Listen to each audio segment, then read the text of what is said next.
Dear students, in our previous class, we have discussed regarding the functional units of a computer, that is, the block diagram of computer.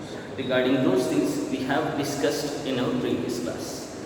But now, in our today's class, we are going to discuss about the evolution of computers, how the computers are come into exist, and how they are introduced, and who are the persons who have introduced the computers, and what are the working of the computers in earlier days. All these things we are going to discuss in our today's class, that is evolution of computers.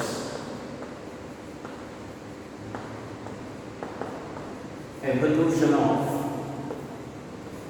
computers. The first thing we are going to discuss is, that is abacus, which is called as the first computer. It was introduced in 2500 BC.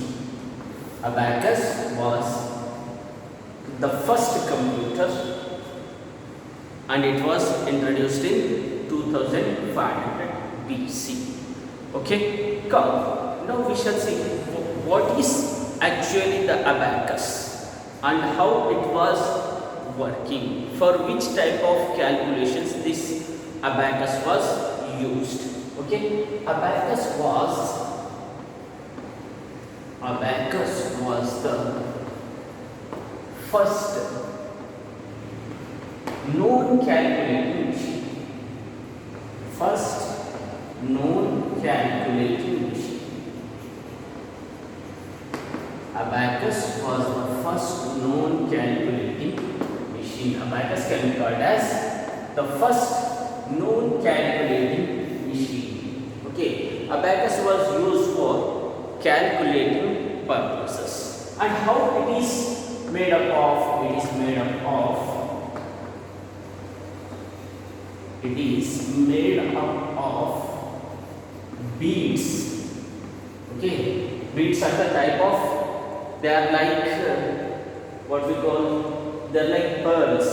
Okay, like that the beads are. Okay, strung on cords. Strung on cords. Beads that strung on cords and is used for simple arithmetic calculations. Simple arithmetic calculations.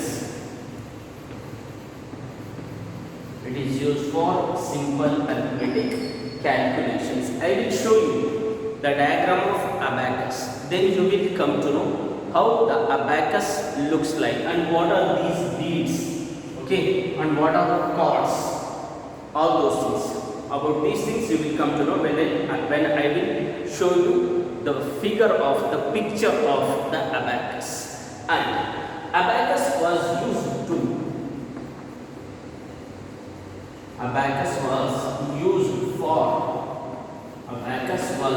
for addition and subtraction. Mainly it was used for addition and subtraction.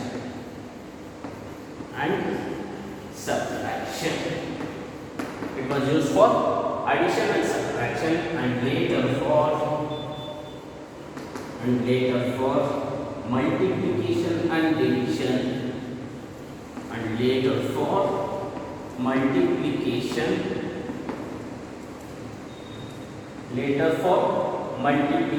and division. Okay, at first it was used for addition and subtraction, and later it was using for multiplication and division. Okay, this is regarding abacus. But nowadays also abacus is using, because most of the complex calculations are performed today with the help of abacus only. Most of the complex calculations complex calculations are performed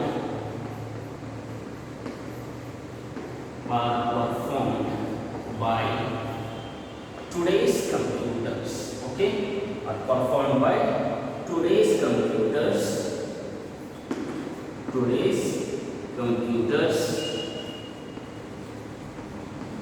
With the help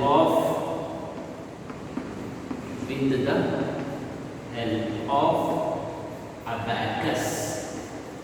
Okay, with the help of this abacus only, because abacus has inbuilt in today's computer systems.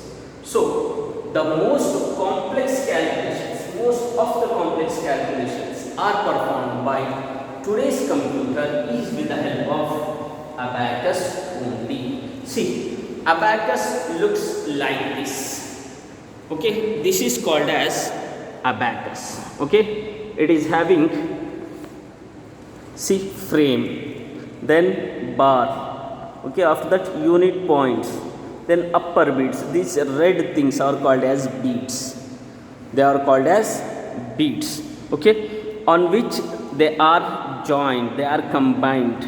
Okay, those rods we can call them as cord. Here it is given rod, but actually this rod is called as cord, where beads are stuck. Okay, then they are called as lower beads and these are called as upper beads. So this is abacus. Okay, it was the first computer which was introduced for performing calculations, and it was mainly used for arithmetic calculations, just like addition, subtraction, multiplication and division. Most of today's complex calculations of computer will going to be performed only on the basis of abacus only. And dear students, after abacus, now we are going to discuss the next computer which was introduced after abacus. It was called as the Nucleus Bones. Nucleus Bones. Okay, it was introduced in 1914 AD. 1914 AD. What is this Nucleus Bones called? Who introduced this? Okay, Nucleus Bones was introduced by Nucleus Bones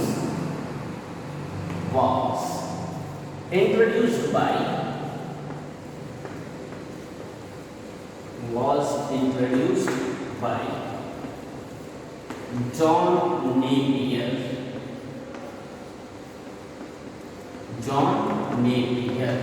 See, Napier's bones. This name itself has given to that computer, that machine. Okay, John Napier. Okay, he was a Scottish mathematician.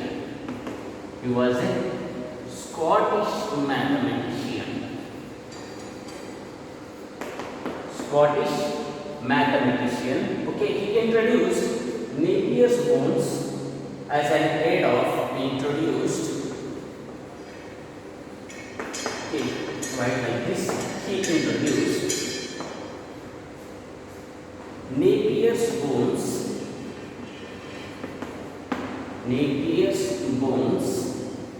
as an aid of multiplication.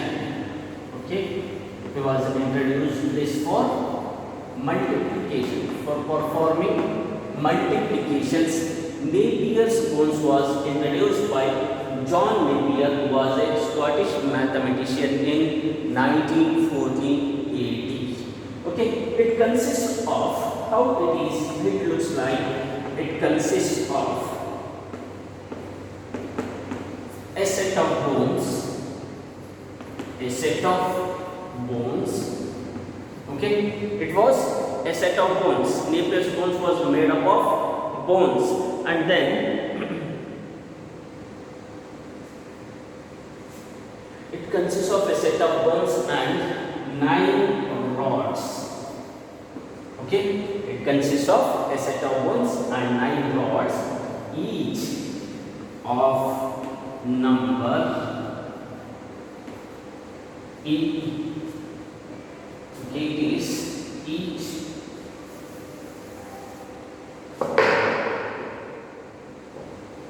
We'll write like this. One for each digit. One for each digit. It means here it consists of 9 bones. Okay, set of bones and 9 rods. Okay, and these 9 rods, one rod for one number. Then, if there are 9 rods are there, means the 9 rods are for 9 numbers digit 1 through 9. 1 through 9. It means from number 1 to number 9, 9 rods were present in the Napier's bones, and then after that, and a constant rod, okay, a rod and a constant rod for digit 0, and a constant rod for digit 0. Okay, I will show you the Napier's bone, how it looks like. Then you will understand what is Napier's bone. Look here, students, as you are first PUC students, so you need to remember one thing. This is 0. Okay, if I write like this and put a bar, then you should think that this is number 0. Okay, if I have just written like this, there is no bar, then you should think that this is alphabet O. Okay, if I put a bar, then think that this is 0. Okay, if I have written just a oval or just round circle, think that it is alphabet O. Okay, remember here I have written digit 0. I have put a bar, this means it is 0. Wherever I put a bar in your entire year, in your entire syllabus, then you come to know that that is 0. It is a number. Okay, and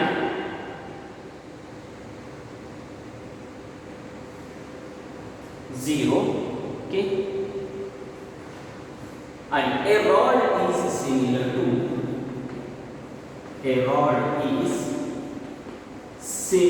to that of a multiplication table, similar to one column of a multiplication table, similar to one column of a multiplication table. One column of a multiplication table. See, this Napier's bone has contained totally 10 rods. Okay, 0 to 9. Look, this is Napier's bone. Okay, it is made up of bones with 9 rods. Okay, if you look figure like this, then you need to think that this is Napier's bones. Okay, here bones are there which are arranged in a board. Okay, they are pieces of bones. Okay, like these bones are arranged here in a queue. Okay, so this type of computer we can call it as Napier's bones. Okay, it is mainly used for multiplication purpose, and every rod indicates a column of a multiplication table, just like how you will do the multiplication. 2 1s are 2, 2 2s are 4, 2 3, 2 3s are 6, one below other you will going to write, that is 2 4 6 8 10 12, like that. So here that a single bone, okay, a single rod, a rod is similar to that of a column of a multiplication table. You have seen the figure, the picture of the Napier's bone. From that you will understand what actually the Napier's bone means. And now going to discuss about the next edition. Before that, one thing I need to remember, I make you to remember that Napier's bones was introduced in 1614 AD. Okay, by writing have mistaken. Okay, but it was introduced in 1614 AD. After that, now we are going to discuss regarding the next computer, that is called as the slide rule. The slide rule. It was introduced in 1633 AD. It was introduced in 1633 AD. Now, come we shall see what actually this slide rule mean. This slide rule, who introduced this slide rule? This slide rule was introduced by, it was introduced by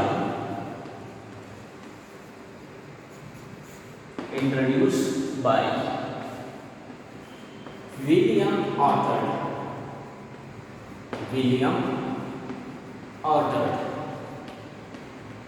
Okay, it was introduced by a person by name William Orchard, and it works. How the slide rule work? It works on the principle that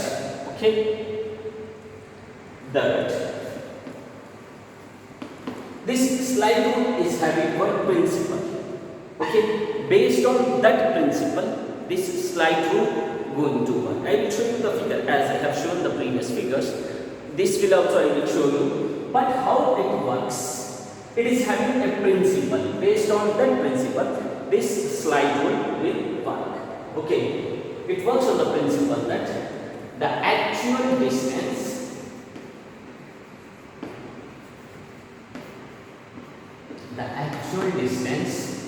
from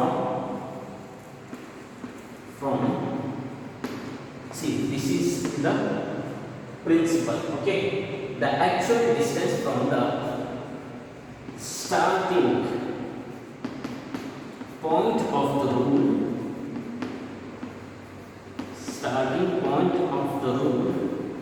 is directly proportional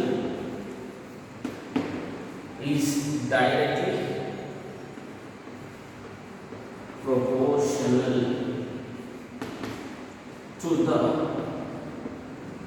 algorithm number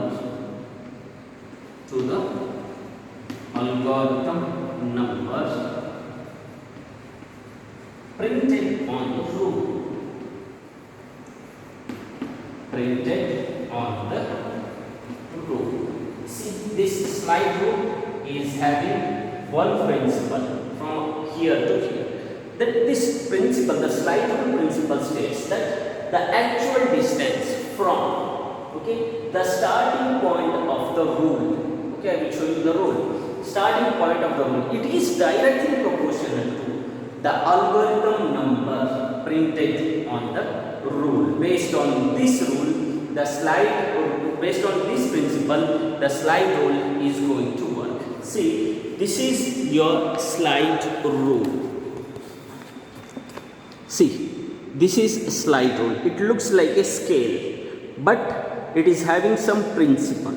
That is, the actual distance from the starting point of the rule is directly proportional to the algorithm of the number printed on the rule. Based on this rule, it will going to be work. Okay, if you write only this point, it is enough for your examination point of view. Okay, and then come we shall see the next thing, that is adding machine Pascaline. We are going to discuss the next thing, that is the adding machine Pascal. Okay, before going to the adding machine Pascaline, okay, I am going to write one more point about the slide rule. Okay, slide rule is used. Okay, slide rule is used to, or it is used for multiplication and division. Multiplication and division. Okay, in the form of addition and subtraction. in the form of addition and subtraction. In the form of addition and subtraction. Okay. The slide rule will perform multiplication and division in the form of addition and subtraction. Okay. After that, the next thing we are going to discuss, that is adding machine Pascaline. The fourth one is adding machine Pascaline. Adding machine Pascaline. It was introduced in 1642 AD. It was introduced in 1642 AD by name the adding machine Pascaline. Okay, this adding machine Pascaline, who has introduced this? Okay, before Pascaline, a rotating wheel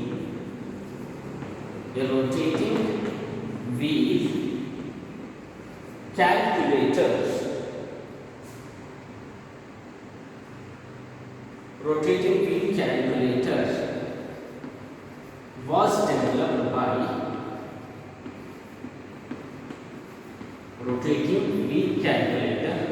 was developed by a French philosopher.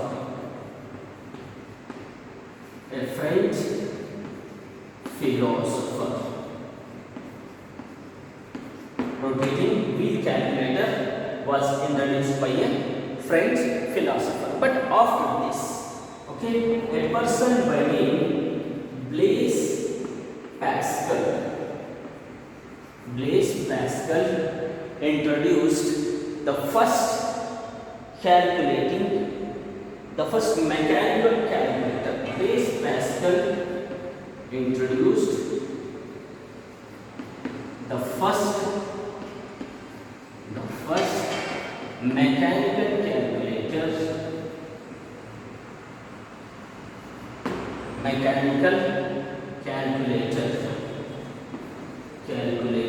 in 1641 AD, and he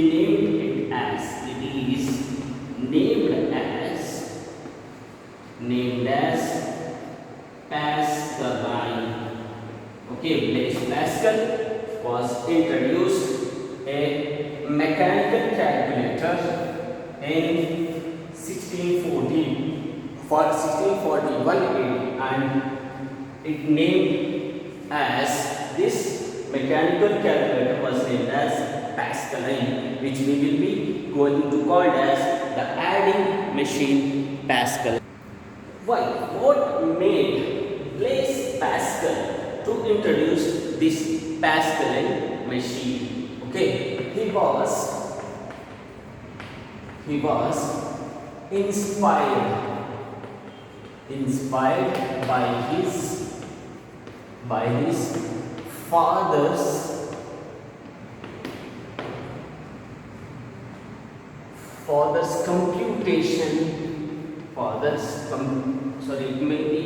calculation. I think his father's computation job. Okay, his father was doing a huge amount of computational work in his job. Okay, so by seeing this thing, he devised the model. Okay, devised means he introduced that the Pascaline, the adding machine Pascaline, Blaise Pascal introduced by seeing his father's computational work or the computational job.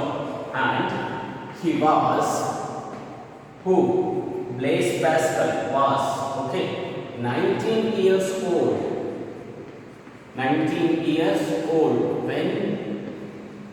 he devised the model.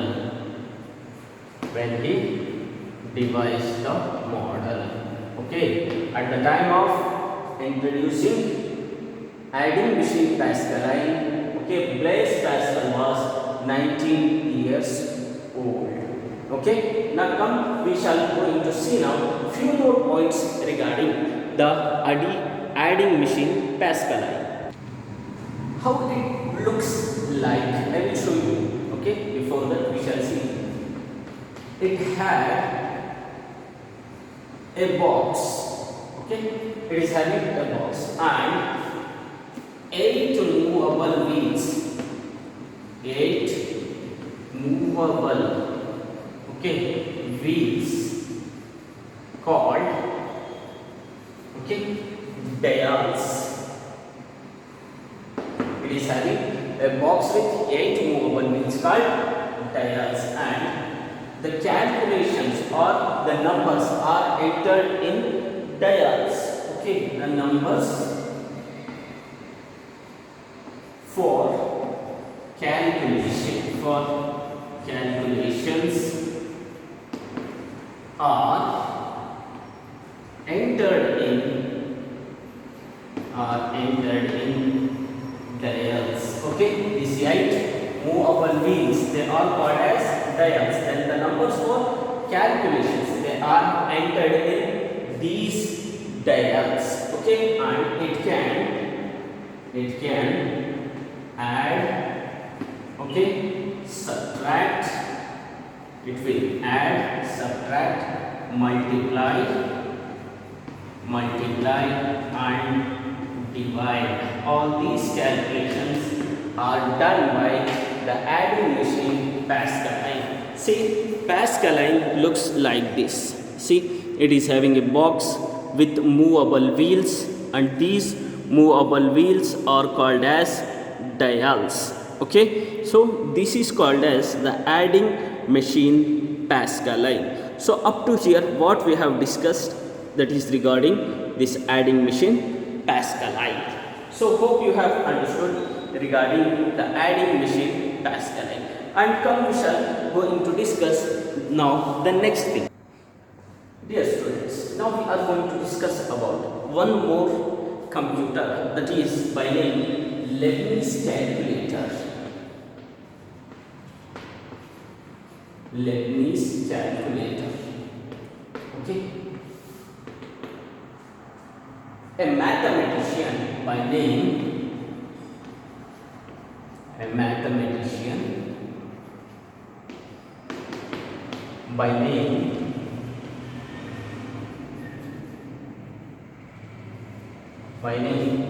Gottfried Leibniz. This is double D, G-O-D-D-F-R-I-E-D. Gottfried Leibniz. Okay, built a calculator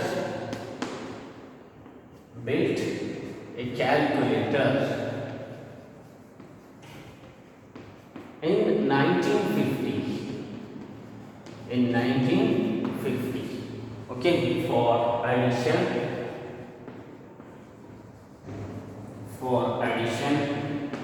subtraction,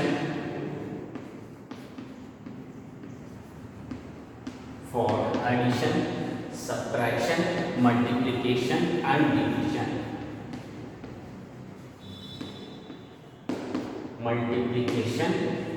and division.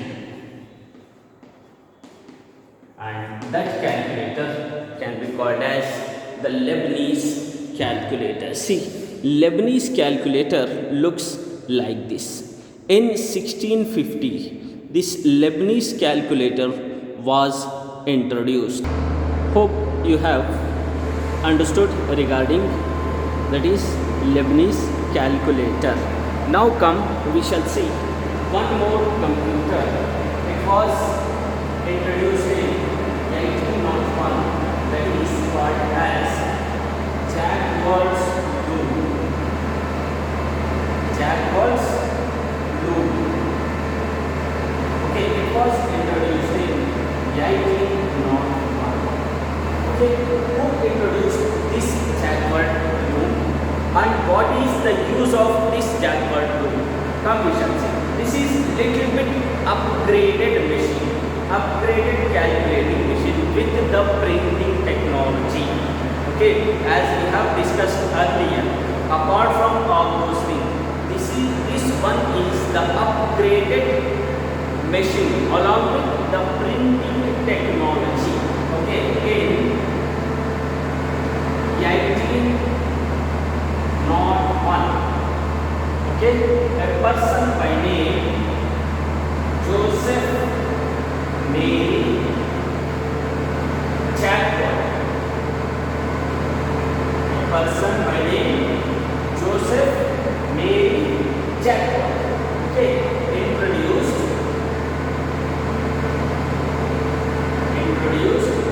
a powerful loom. Okay, a powerful loom. Okay, what is meant by this loom?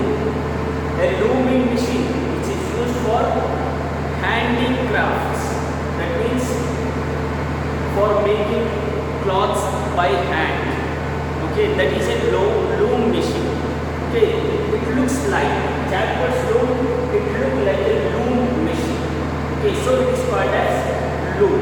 Okay, Jacquard introduced in 1801 a powerful loom. Okay, which used a punched wooden cords.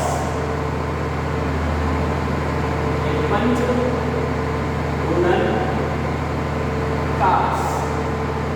Okay, punched wooden cards are used in this Jacquard loom. Okay, for what? These punched wooden cards are used, okay, for getting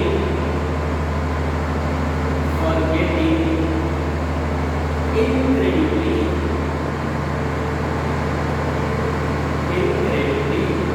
detailed patterns.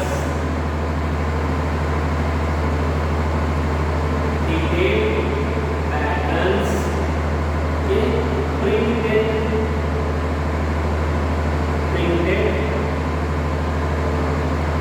with images and text. Printed with images and text. Okay, these punched wooden cards are used, okay, for getting incredibly detailed patterns, just like nowadays flex banners are printing. Okay, they are printing both the things. One is images and another one is the text. Like the same way here, Jacquard loom was introduced for printing detailed patterns with images and the text. And the last point regarding Jacquard's loom is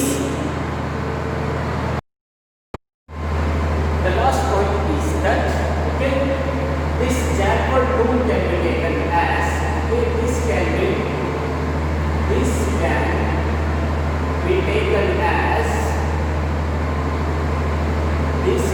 taken as the first read-only memory device. The first read-only memory device. This can be taken as the first read-only memory device.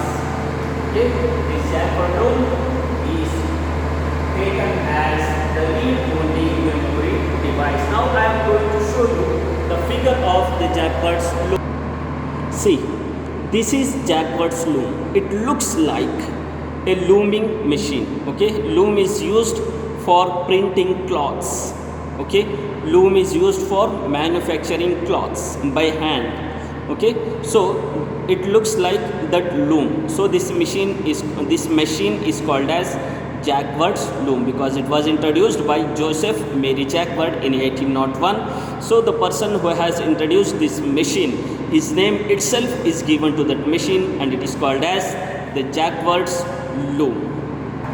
Now we are going to discuss about, so far we have discussed about the Jacquard's loom, but now we are coming to the main turning point. That is, the first thing is the Charles Babbage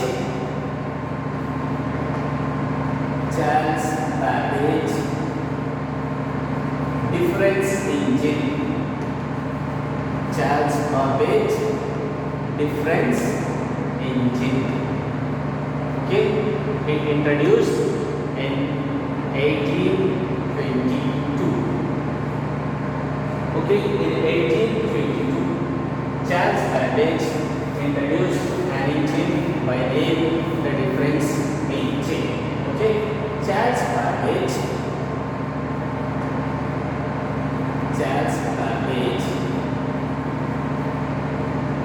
the British mathematician,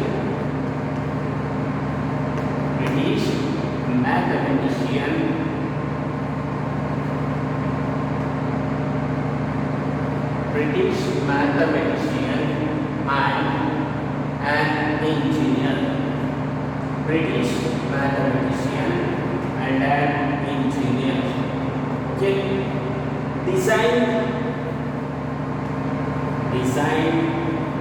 an automatic calculating machine. Designed an automatic calculating machine. Designed an automatic calculating machine in 1822. Okay, Charles Babbage was a British mathematician and an engineer. Okay, he has designed an automatic calculating machine. He designed an automatic calculating machine, and that calculating machine introduced in 1822, and he named this automatic calculating machine as the difference engine. As the difference engine. As the difference engine. He named that automatic calculating machine as difference engine. At first in 1822. Okay, I will show you this. First in 1822 he introduced an automatic calculating machine, and he named that machine as the difference engine. And after that, later he thought about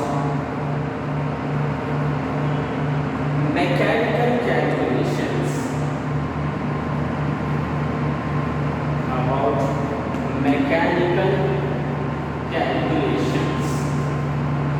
Okay, he named that machine as, okay, later he thought of mechanical calculations.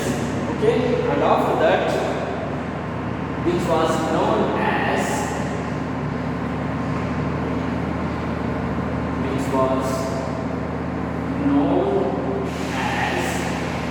a mechanical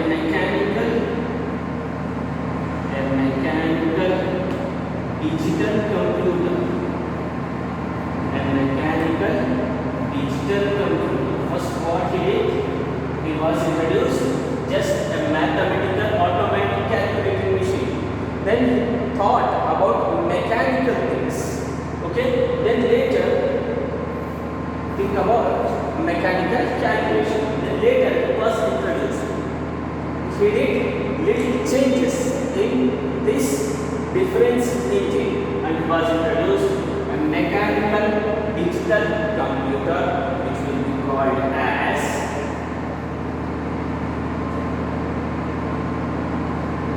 the analytical engine.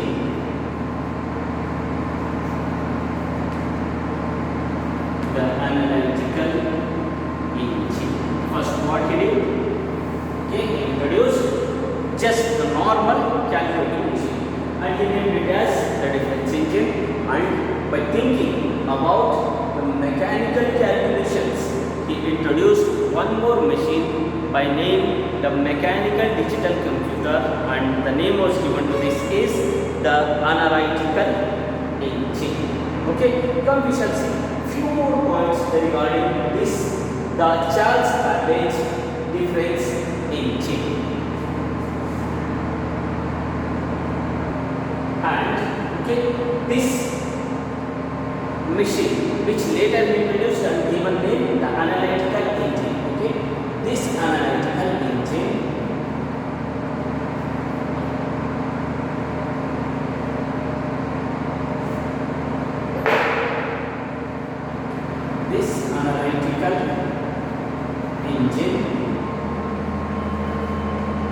it consisted 5 units. Okay, this analytical engine consists of the main 5 units. Okay, which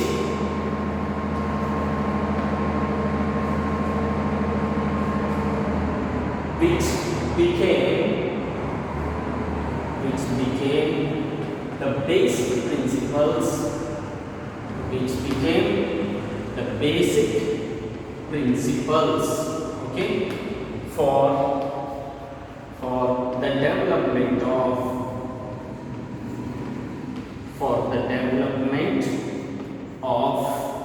the modern computers.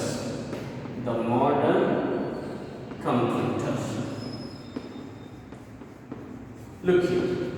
Okay, that analytical engine is having basically the 5 main units. Based on those units only, okay, the modern computers have been designed, which includes the basic principles. These 5 units includes the basic principles, okay, for the development of modern computer. This means that modern computers are also built on the design given by Charles Babbage, that is based on the analytical engine, and hence Charles Babbage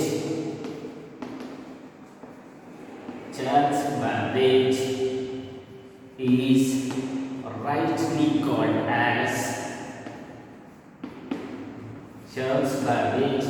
rightly called as the father of computer. So about all these reasons, Charles Babbage is called as the father of computer. So he has given the basic model, okay, just like the foundation of the computer. He has given the foundation for the computer. So he will be called as the father of computer. Okay, now we shall see the next topic. Okay, I will show you the figure. That is, see, this is at first he was introduced the difference engine at first. Okay, this is the difference engine which includes just the mathematical calculations. Okay, but later he think of the mechanical calculations and given design to the analytical engine. Okay, and later he has given design of the analytical engine which includes the mechanical calculations. Okay, hope you have understood these things. Now today's modern computers are built only on the basis of the analytical engine. Okay, now we are going to discuss about in 1833. Okay, in 1833, first programmer. Okay, first programmer who had developed the programs at first. A person by name Lady Ada Lovelace. A lady by name Lady Ada Lovelace. Okay, her genius came into light.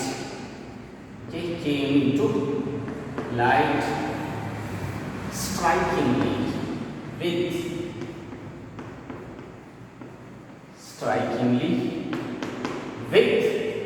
Charles Babbage.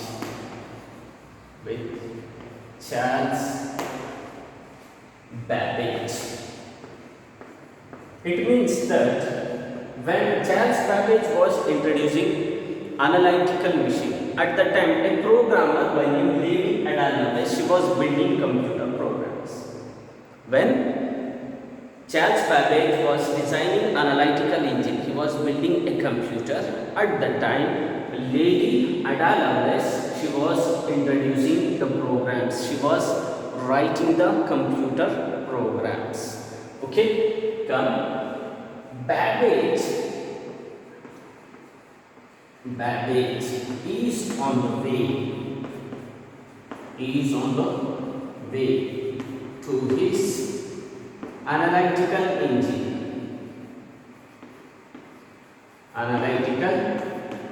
engine. It means he was building his analytical engine at that time. Okay, Lady Ada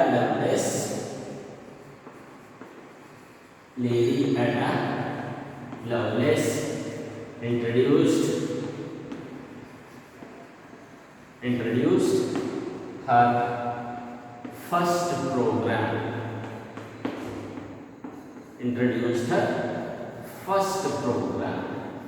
With Charles Babbage.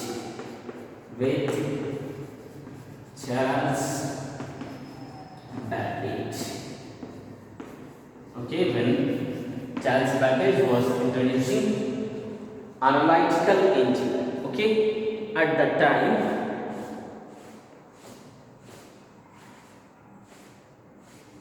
she started writing the first not a program, first algorithm.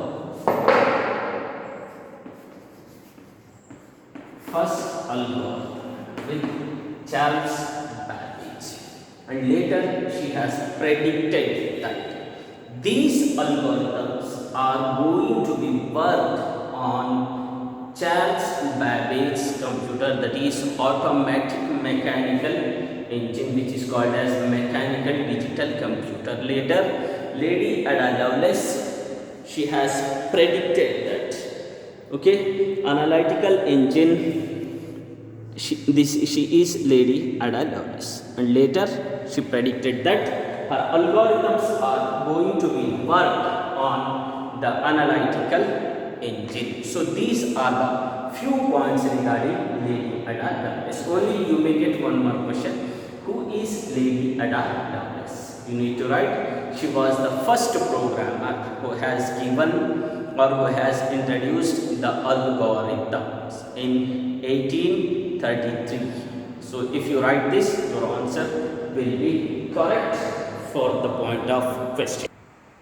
Dear students, now we have come to the last point of our evolution of computers. The last thing, that is Hollerith tabulating machine. Hollerith tabulating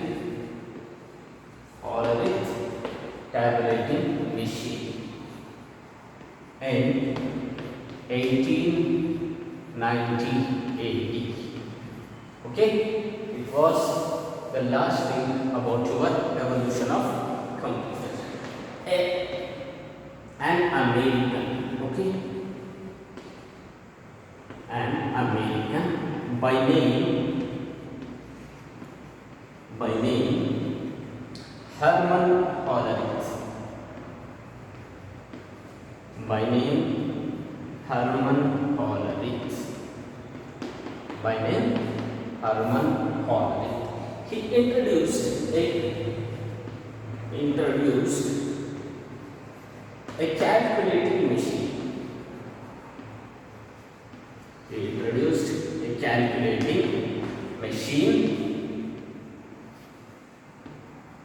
To count the population of USA.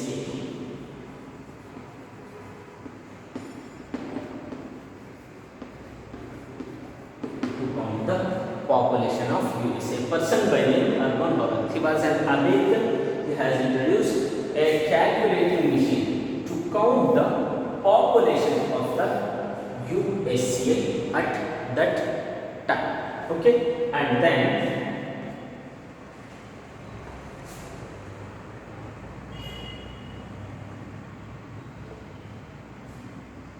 this can be called as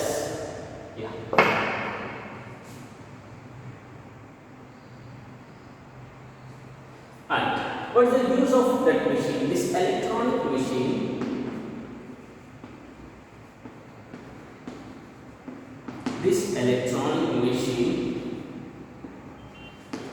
was able to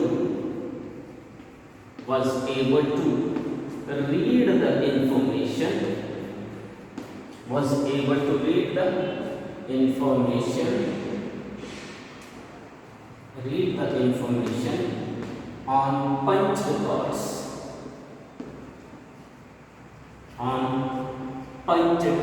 cards, Okay, here an American by name Herman Holland was introduced in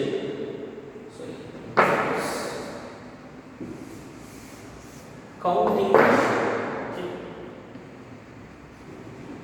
Counting and calculating both is same, but counting is a bit different from calculating.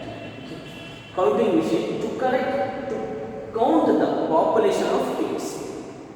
At that time, that electronic machine was able to read the information based on punched cards, with the help of punched cards, and processed it electronically.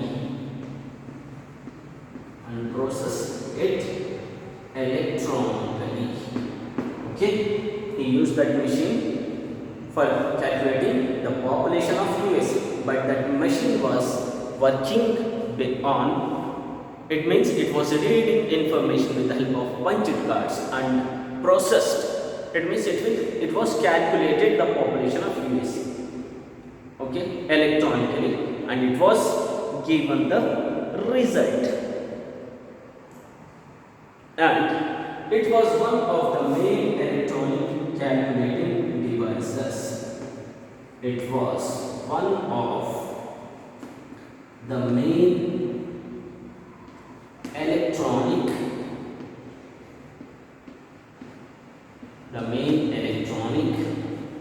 calculating devices.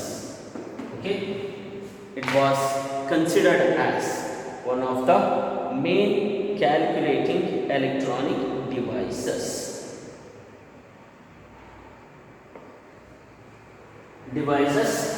Okay, based on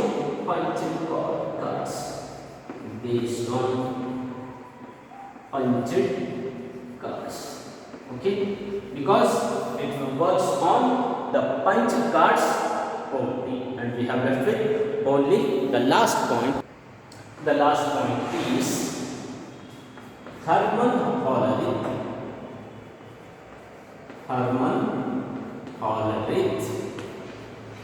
He was the founder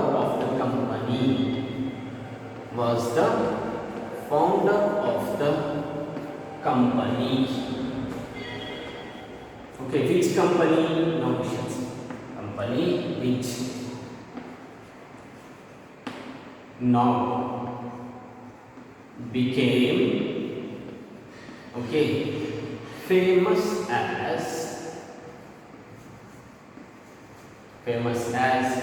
IBM.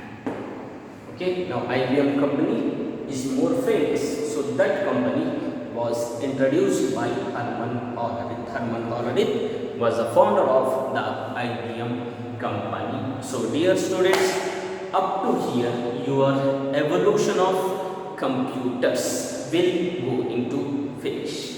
Okay, these are the computers which have developed one by one, and in which year they have evolved, and who are the persons introduced, and what are the working of these computers we have discussed in detail. In our next class we are going to discuss regarding the classification of computers. How many types of computers are there, what are the functions, and which are the electronic things, which are the devices used with those computers, and many more things we will going to discuss in our next class. If you have any doubts regarding today's class, you can ask me personally. Thank you.